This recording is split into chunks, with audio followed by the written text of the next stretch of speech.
Olá pessoal, aula de Sociologia para os primeiros anos, professor Tiago. Vamos começar aqui, bem rapidinho. Na aula passada a gente viu o capítulo 7. Capítulo 7, movimentos sociais e de classe. Vamos relembrar?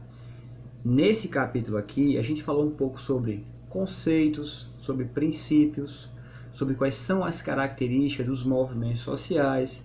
A gente viu que os primeiros movimentos sociais na história da humanidade se iniciou na Revolução Industrial, né? Então, movimento social é um sinônimo de movimento operário.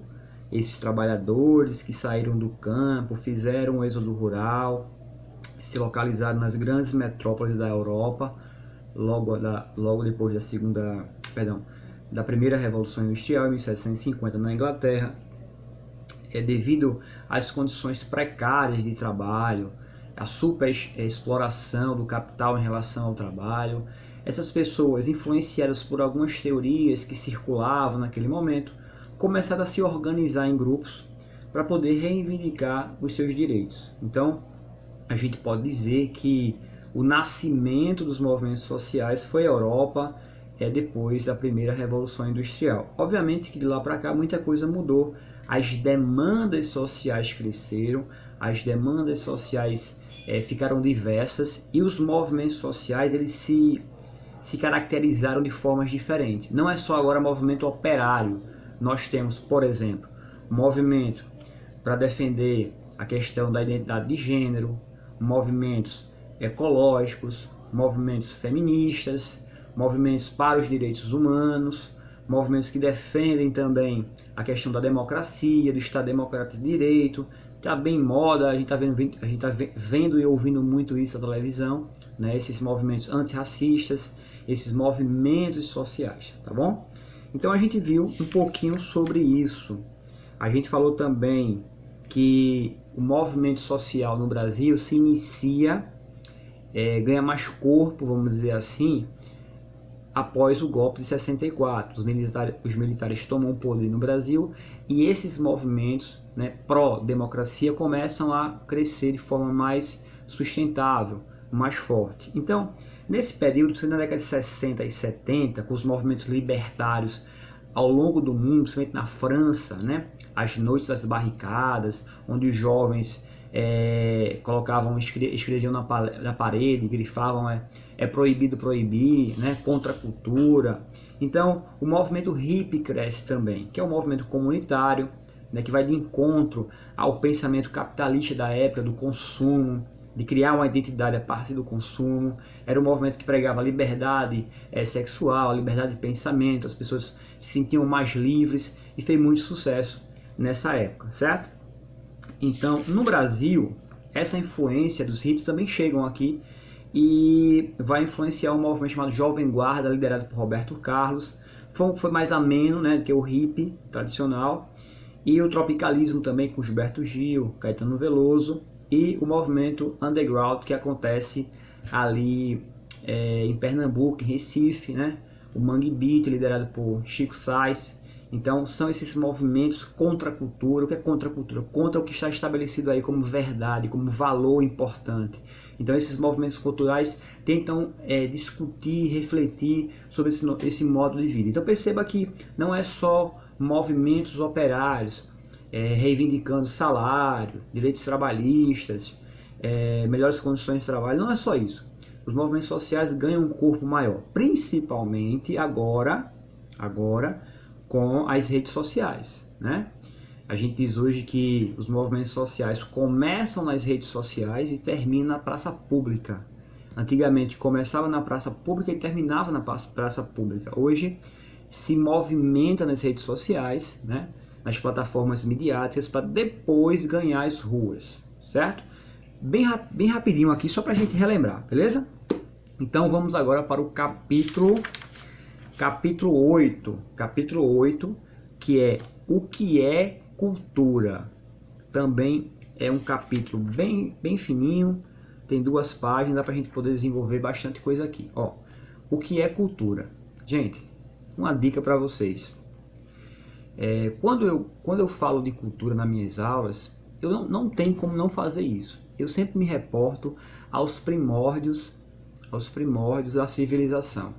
Como assim? Na pré-história, né? Vamos relembrar um pouquinho aqui como era o homem na pré-história. Veja só, o homem era nômade, ele não tinha residência fixa, ele ficava mudando de espaço geográfico à medida que faltava água, faltava alimento, ele saía em busca da sobrevivência, então ele era nômade, certo? Outra característica do homem, ele era caçador e coletor. Então veja que o homem não tinha a habilidade de produzir seu próprio alimento, ainda não tinha, ok? Eu estou falando aí da pré-história, vamos lembrar um pouquinho de história? Pré-história, paleolítico. Então esse homem era nômade, caçador e coletor de frutos.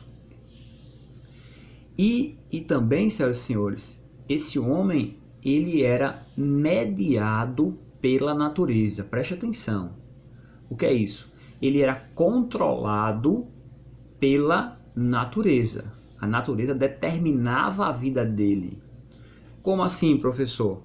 Por exemplo, se ele era nômade, é porque fez frio, fez muito calor, faltou alimento ou não faltou alimento. Então, é esses intempéries da vida que vai determinar onde é que esse homem vai se localizar. Ele fica mudando, migrando, né? Fez muito frio, lugar mais quente, faltou alimento, procura alimento em outro espaço. Então, a natureza, o meio ambiente, determinando a vida desse homem. Então, tá claro isso? Pré-história, paleolítico. O homem era controlado pelo meio ambiente, pela natureza. Certo? Até aí tranquilo? Vamos lá. Eu quero chegar em cultura. Se liga. Então, dentro da filosofia, da antropologia e da sociologia também, que é a nossa área, nós vamos dizer o seguinte: chega um momento dessa evolução, certo? Dessa evolução biológica, dessa evolução social, dessa evolução política desse homem, que ele passa de um estágio, ele dá um salto, ele sobe uma escadinha, ele sai da escadinha chamada consciência para uma escada mais alta, mais elevada, mais sofisticada, que a gente vai chamar de autoconsciência. Vamos lá, respira fundo. O que é consciência? Consciência é isso aqui, ó. Eu sei. Isso é consciência, eu sei. Homo sapiens, o homem que sabe. Subi uma escadinha, subi um degrauzinho mais. Agora, nessa evolução, eu tenho autoconsciência, eu construí a autoconsciência. O que é autoconsciência? É o homem que sabe que sabe. Homo sapiens, sapiens, a nossa espécie. Ou seja, consciência, eu sei. Autoconsciência, eu sei que eu sei. E se eu sei que eu sei, eu vou transformar agora o meu espaço a meu favor. Não é a natureza que irá determinar a minha vida, porque agora eu sei fazer as coisas, eu sei pensar diferente. Então eu vou construir um espaço, eu vou controlar a natureza a meu favor.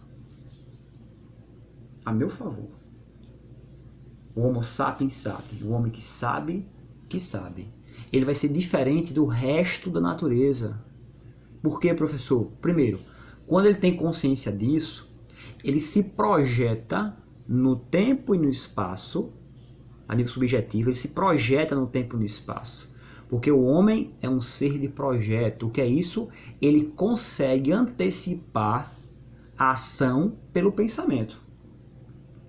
Antes de fazer, ele já consegue imaginar, arquitetar e planejar aquilo que ainda ele irá fazer. Veja que isso é muito comum hoje para nós, né? A gente faz quase isso automático, mas para lá atrás, nos primórdios da civilização, era uma sofisticação. Era muito potente isso, né? Então o homem começa a dominar os outros seres, dominar a Terra a partir dessa consciência, essa autoconsciência. Então vamos lá. O homem se projeta como um ser. Se ele se projeta no tempo e no espaço, ele se constrói como uma pessoa histórica, como um homem histórico. Ele tem consciência do seu passado, ele vive o presente se projetando para o futuro. Então, ele tem a consciência, ele tem a consciência de ser um homem, de ser um ser finito. Finito, que é finito, que acaba. Os outros animais, eles vivem a instantaneidade daquele momento. Ele vive a instantaneidade daquele momento de sobrevivência, de reprodução e de alimentação. O animal irracional, ele não tem consciência do tempo. O tempo para o animal é infinito. Ele não sabe o que é o ontem, ele não sabe o que é o hoje, muito menos o futuro. Muito menos ele consegue se projetar no tempo e no espaço. Ele vive a instantaneidade daquele momento. Só isso. Sem preocupação com o que passou ou o que irá vir lá na frente. Então veja que eu estou construindo aqui um cenário para vocês, né? Já disse a vocês que o homem ganhou a autoconsciência nesse processo evolutivo. E esse processo evolutivo envolve vários aspectos: econômico, social, político, religioso, criatividade, subjetividade, linguagem. O homem desenvolve uma ferramenta fantástica, a linguagem. Deixa eu desligar aqui, peraí. A linguagem, estão ligando para mim. A linguagem, veja. O homem é um ser que fala. E o homem também, ele vai nomear as coisas. Veja que isso é uma revolução, isso é fantástico. Ele vai nomear as coisas. Vai dar nome às coisas. Quando ele faz isso, quando ele desenvolve a linguagem, ele vai agora transcender a sua realidade. Professor, que palavra estranha, transcender? Ele vai tentar, ele consegue se distanciar do momento vivido, para que depois ele recupere esse momento e possa fazer uma reflexão, ou seja, aperfeiçoar a sua prática. Como é que ele faz isso? Falando, nomeando, e depois vem algo fantástico. Sabe o que é? A escrita. É tanto que a história é dividida antes da escrita e depois da escrita. O homem começa a colocar no papel, ele começa agora a petrificar e imobilizar as coisas para o futuro. Então ele ganha esse distanciamento. Aí eu falando sobre isso, eu falo, professor, mas ele desenvolve a linguagem e ele vai se distanciar da realidade. Mas se distanciar, professor, não é coisa ruim não. Não é melhor ele estar perto? Veja só, quando você está muito perto de algo, da vida que você vive, dos aspectos que você vê, você não consegue enxergar bem. Está tão imerso, né, no dia a dia frenético da vida, que você perde a capacidade de observar as suas ações. Quando o homem desenvolve a linguagem, constrói a linguagem, dá nome às coisas, ele ganha esse distanciamento da realidade. E quando ele faz isso, ele consegue ver o todo, ele consegue ver na totalidade, e assim ele ressignifica, ele transforma a sua prática num processo que eu já falei aqui, chamado dialética. Ação, trabalho, né? Ação, movimento. Ação vai orientar a teoria, a reflexão. E a reflexão vai aperfeiçoar a ação. A ação aperfeiçoa a teoria, a reflexão. A reflexão vai aperfeiçoar e orientar a ação. Esse processo, ele é contínuo e dialético. E nisso há uma evolução dos processos. O homem consegue agora construir significado, dar sentido à sua vida. Professor, beleza, tudo bem. Mas cadê a cultura aí? É aí que tá. Quando ele consegue desenvolver todos esses aspectos, né? A linguagem, a consciência do tempo, do passado, do presente, do futuro, a subjetividade, a abstração, nomear as coisas, o trabalho agora é feito em comunhão, num diálogo, né? Ele começa a escrever as coisas, deixar guardada, vamos dizer assim, ele pode parar o tempo, né? Quando ele escreve, mas ele vai desenvolver algo fantástico, senhoras e senhores, aí que vai, aí é emocionante, viu? Mas alguém pode perguntar assim, professor, qual é a ferramenta que ele vai usar para transformar a natureza a seu favor? Que ferramenta é essa? Que instrumento é esse? Aí você pode dizer, a razão, tá certo. A criatividade, tá certo. A espiritualidade, também tá certo. Não tá errado não. A linguagem, beleza, ótimo. Mas tem algo fantástico que ele vai desenvolver, que é o trabalho. o trabalho. É o trabalho que vai transformar a natureza, que vai transformar o universo a seu favor. O homem era nômade, agora ele tem residência fixa, ele é sedentário. O homem era caçador e coletor, agora ele vai desenvolver o seu próprio alimento. As mãos que eram caçadoras, agora são mãos produtoras do seu próprio alimento.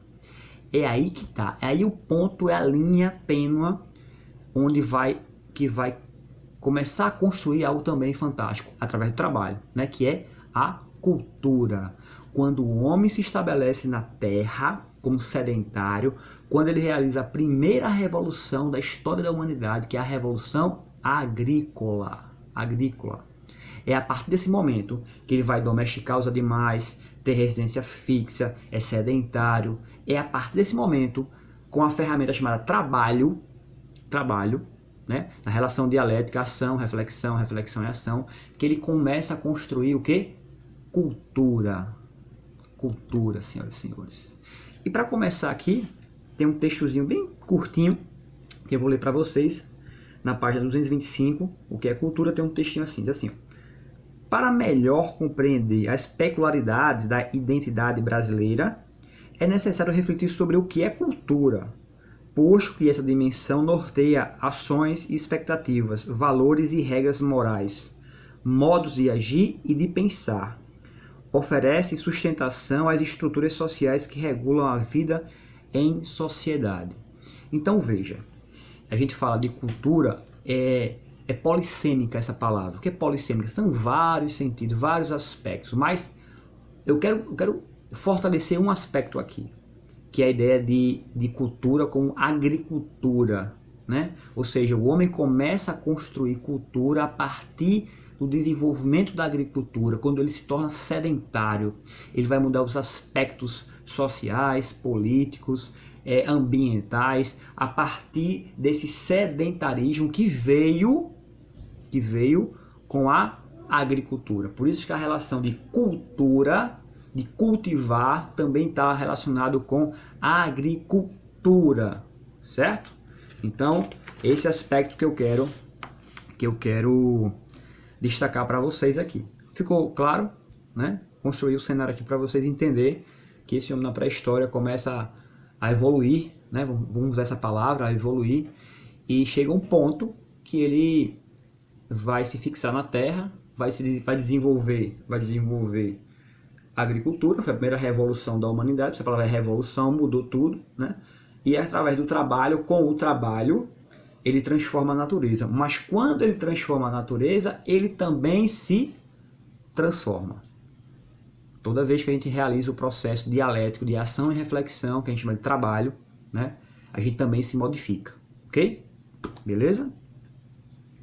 Temos aqui na próxima página a dimensão conceitual. E eu quero destacar aqui o inglês Edward Taylor. Vamos chamar de Taylor para facilitar, certo? Fundador da antropologia moderna. Ele vai conceituar o que é cultura, e é um conceito utilizado até hoje por antropólogos, filósofos, sociólogos. É um conceito que você vai encontrar em Enem, em SSA, em revista, em artigo científico, na faculdade. É bem comum porque ele é curto, mas contempla mais ou menos a dimensão cultural quase toda. Ele diz assim, vou ler para vocês: cultura ou civilização. Eu vou destacar isso daqui a pouco, certo? Segura um pouquinho. Cultura ou civilização, tomada em seu mais amplo sentido etnográfico, é aquele todo complexo que inclui conhecimentos, normas, artes, moral, leis, costumes, qualquer outra capacidade e habilidade adquirida pelo homem como membro de uma sociedade. Veja, Taylor, ele é contemporâneo de uma sociedade, né, de um conceito que estava muito em voga, era muito respeitado na metade do século XIX, que era o evolucionismo biológico de Charles Darwin. Charles Darwin, com a obra A Evolução das Espécies, A Origem das Espécies, ele vai influenciar outros aspectos antropológicos e sociológicos, certo? Edward Taylor, ele vai ser também um um sujeito que vai ser influenciado por Charles Darwin, né? E ele vai conceituar a cultura colocando assim, ó, cultura ou civilização. A gente sabe hoje que são coisas diferentes, mas vamos entender ele, vamos entender Taylor no contexto social, influência de Charles Darwin. Por que é um erro para nós isso hoje? Porque cultura é diferente de civilização. Então, todos os antropólogos dessa época, metade do século XIX, foram influenciados por essa perspectiva de evolucionismo. O que é isso, professor? Dentro da antropologia. Que o povo, ou os povos, eles iriam passar por um processo de evolução linear. O que é isso, linear? Que todos os povos deveriam passar por esse processo de evolução. Uma obrigatoriedade. Agora veja que é um olhar preconceituoso. Por quê? Qual era o povo mais evoluído na metade do século XIX? Para eles, era o povo europeu. Então a antropologia era eurocêntrica, né? Porque eles partiram como referência deles, Europa, metade do século XIX. Todos os outros povos que estavam abaixo dessa linha eram ditos atrasados, exóticos, não civilizados. Perceba que é uma mão na luva para algo que marcou a história da humanidade, que foi os imperialismos no final do século XIX. Olha, a questão do espaço vital, de levar a civilidade para os outros países, como a Índia, como os países da África, né? Os imperialismos que vai ser causa, ó a história aí, ó, vai ser causa de quê? Da Primeira Guerra Mundial. Essa partilha não foi muito coerente, então despertou o ódio de algumas potências da época, como por exemplo a Alemanha, a Itália e o Japão. Certo? Porque há um erro aí, né? Porque eu sou mais evoluído, eu posso colonizar, eu posso escravizar os outros povos para levar civilidade. É isso aí que a gente está tentando fazer. Veja que a teoria ela pode ser construtiva a nível do aspecto social, ela pode ser totalmente destrutiva. Dá para entender? Então vamos lá. Taylor é um inglês, metade do século XIX, ele vai aí conceituar o que é cultura. Beleza, tranquilo. Vamos caminhar mais um pouquinho. Veja só, na perspectiva da dimensão cultural, conceitual da cultura. Veja, chegamos aí no finalzinho do século XIX, começo do século XX, temos aí um antropólogo, um pioneiro dentro da antropologia chamado Framboos. Framboos, ele vai dizer o seguinte, ó, não existe uma evolução linear das culturas, como Taylor falava, onde todos os povos vão passar por essa mesma evolução. Não existe. Como exemplo disso, quando os portugueses chegaram no Brasil, século XVI, se a gente perguntar qual era o povo que tinha mais cultura, o europeu que chegou aqui ou o indígena?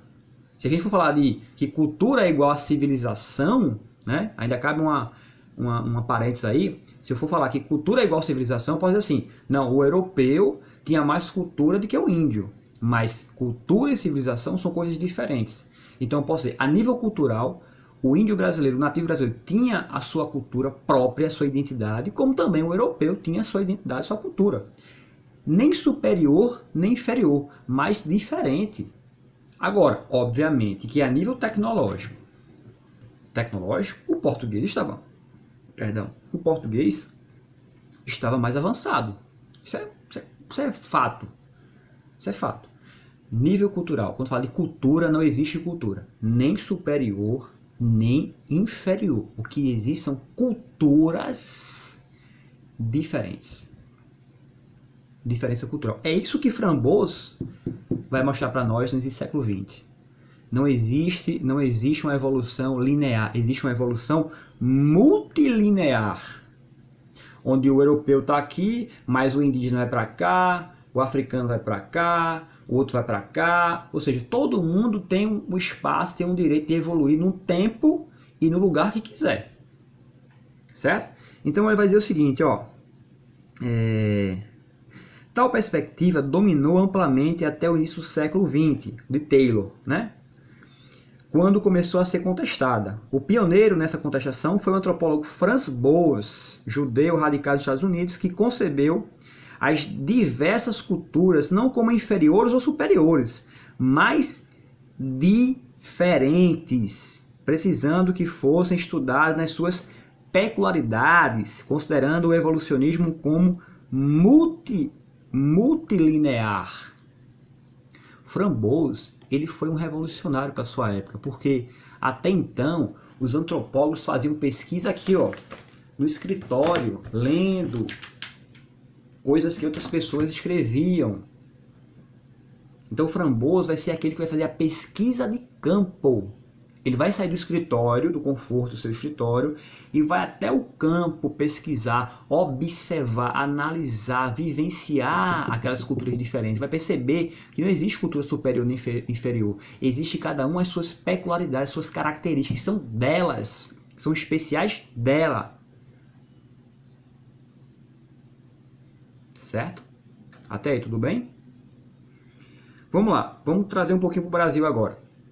Franz Boas vai ser um mestre, vai ser um orientador teórico de um grande sociólogo brasileiro, chamado Gilberto Freire, que escreveu uma obra clássica, né, que está no nosso imaginário. Então ele fala de Gilberto Freire, você associa com Casagrande e Senzala, uma obra magnífica, onde Gilberto Freire, que é discípulo de Franz Boas, vai trazer a ideia de diversidade cultural para o Brasil. E Gilberto Freire, como tantos outros, como Sérgio Buarque de Holanda, tantos outros da sua época, vai tentar resolver um problema antropológico brasileiro, que é o que faz do Brasil, Brasil. O que faz do brasileiro, brasileiro. Essa é a grande questão, o grande problema a ser pesquisado. E Gilberto Freire diz o seguinte, que nós somos fruto de uma grande miscigenação de índios europeus, brancos europeus e negros vindo da África, né? Então ele diz que há uma espontaneidade nessa miscigenação dessas três raças básicas, matrizes no Brasil. A gente tem que levar em consideração também que o português, antes de chegar no Brasil, já tinha a experiência da miscigenação com os negros e com outros povos, até os mouros, muçulmanos, lá na Europa, lá em Portugal. Já tinha essa experiência. Então ele traz essa experiência, essa facilidade para o Brasil, dessa miscigenação, que Gilberto Freire vai nomear de espetáculo da miscigenação. Veja, perceba que as pessoas fazem críticas a Gilberto Freire. Por quê? Porque, na verdade, não foi um espetáculo da miscigenação, foi um estupro da miscigenação. Foi um estupro. Não, estupro de verdade. Estupro de verdade. Não é metáfora, não. É estupro. Né? A negra foi estuprada. A índia foi estuprada. Os homens também eram estuprados. Então não foi algo romântico, como o Gilberto Freire falou. Obviamente que vamos reservar aí um pouco de nobreza para ele, que foi um cara fantástico, né? Marcou a história da antropologia, da sociologia. Mas a gente faz essa crítica. Não é um espetáculo, foi um estupro da miscigenação no Brasil. Tá tranquilo, gente? Beleza? Lembrando que ele foi discípulo de Franz Boas, né? Que é um contestador dessa antropologia de gabinete, de escritório. Ele vai até o local, ele olha, ele percebe, ele sente, ele cheira e percebe que cada cultura tem as suas peculiaridades. Beleza? Vamos caminhar um pouquinho? Ó, tem aqui cultura clássica, erudita, cultura popular. Professor, é difícil? É fácil? Isso é muito fácil, muito fácil. Eu até fiz um resuminho aqui, vou mostrar para vocês. Tem aqui, cultura popular e cultura erudita. Veja só, fiz um resumo aqui fantástico, né? Cultura popular. Tudo que eu falar das características do que é cultura popular, o inverso vai ser cultura erudita. Se eu falo de cultura erudita, as características, o inverso é cultura popular. Quase de forma geral, né? Se tiver exceção eu vou falar, mas de forma geral é assim. Vamos lá. Características da cultura popular. O nome popular já me revela algumas coisas. Por exemplo, cultura do povo popular. cultura do povo. Quando eu falo povo, preste atenção, sem bobagem aqui. Quando eu falo povo, eu falo de povo barra pobre. Cultura popular é cultura de pessoas menos abastadas. Ah, coisa linda esse nome, professor, que você usou, menos abastada. Pobre, não tem problema falar isso não. Pessoas pobres, né? Cultura erudita é uma cultura de gente que tem muito dinheiro ou pouco dinheiro? Que tem muito dinheiro. Existem as exceções? Obviamente que existe. Nós estamos aqui generalizando como regra geral, mas existem as exceções, beleza? Então, cultura popular, cultura de segmentos menos abastados financeiramente, pobres. Cultura erudita, cultura de pessoas ricas, que têm recursos para adquirir esse tipo de cultura que é sofisticada. Presta atenção. Eu não estou dizendo que a cultura popular não seja. Não seja, presta atenção. Já falei, não existe cultura nem superior, nem inferior. São diferentes. Quando eu digo sofisticadas, são culturas que precisa, por exemplo, que você frequente os bancos da universidade, os bancos de uma academia. Cultura erudita, cultura letrada. E cultura popular, cultura não letrada, feita na espontaneidade do dia a dia das classes populares. Esse dia a dia está mais relacionado com o trabalho, o dia a dia do trabalho. Então, ela nasce de forma espontânea. Cultura popular. E a cultura erudita é espontânea? Ela é arquitetada previamente. Ela é planejada previamente. Vou dar uns exemplos daqui a pouco. Cultura popular tem a preocupação com o passado, com as raízes, com as gerações passadas. É produzida de forma anônima. Quem produz cultura popular não precisa assinar, não tem a preocupação de assinar, de autoria. O inverso, cultura erudita tem a preocupação com a autoria de quem faz. Os exemplos agora. Vamos lá. Capoeira. A capoeira é cultura popular ou cultura erudita? Então tem para você pensar. Cultura popular, né? Do povo barra pobre, né? Não letrado, não tem preocupação com a autoria, é anônima, é espontânea, nasce no dia a dia do povo, nasce no dia a dia do trabalho do povo. Tá claro isso? Professor, um exemplo de cultura erudita, um concerto musical, é um exemplo de cultura erudita, porque as pessoas que frequentam, as pessoas que fazem, são pessoas, a maioria letradas, passaram pelos bancos da academia, são especialistas naquilo que fazem. Para se fazer um concerto, não é de forma espontânea, há uma preparação anterior. Está ligada sempre a uma instituição forte para poder para acontecer esse evento. Já a capoeira não precisa estar relacionado, a capoeira não precisa estar relacionada com alguma instituição, como estado, escola, não. Ela nasce na praça pública de forma livre, espontânea, a qualquer hora, a qualquer momento. Já o concerto musical precisa de uma preparação mais específica, mais sofisticada, vamos dizer assim, mais especializada, né? E existe a preocupação com a autoria. Um exemplo, o livro. Um livro é cultura popular ou cultura erudita? Cultura erudita. Quem faz o livro tem a preocupação da autoria. Eu fiz aquele, Tiago, fez João, fez aquele livro. Precisa ter um pouco de conhecimento para escrever um livro? Precisa, né? Todo mundo pode comprar um livro hoje? Não, o livro é caro. Então só uma parte da população que tem esse poder aquisitivo, né, para poder adquirir esse livro. Tá claro? Muito simples, muito fácil, não tem o que fazer.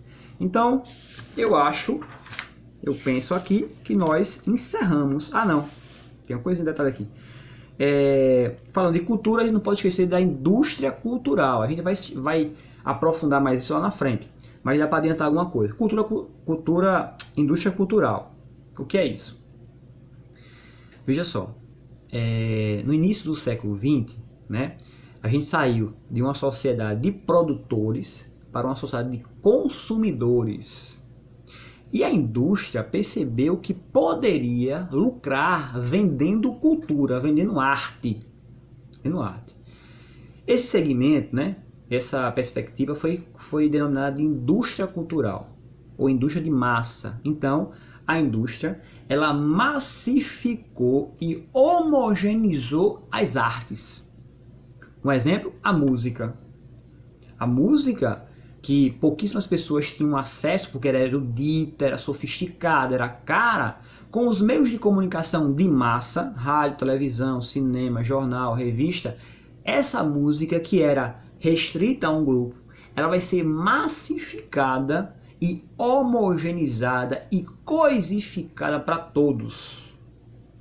Todos agora têm acesso a essa arte. Porém, a crítica que se faz à indústria cultural é que quando homogeneiza e quando massifica, a qualidade cai, e cai muito. Porque quem faz cultura de massa não está preocupado com qualidade, está preocupado em vender e ter lucro. A indústria cultural é típica da sociedade capitalista, que quer vender cultura como se fosse uma coisa. Isso prejudica, desqualifica a cultura, tá bom? Então é isso. Capítulo 8 feito. O que é cultura? Estudem. É uma dica de série, de filme sobre isso, é Os Vinks, tá? Netflix, é um clássico. Os Vinks. É longo, mas dá para acompanhar. Os Vinks, ok? Gente, abraço, cheiro, se cuidem, certo? E até a próxima. Valeu!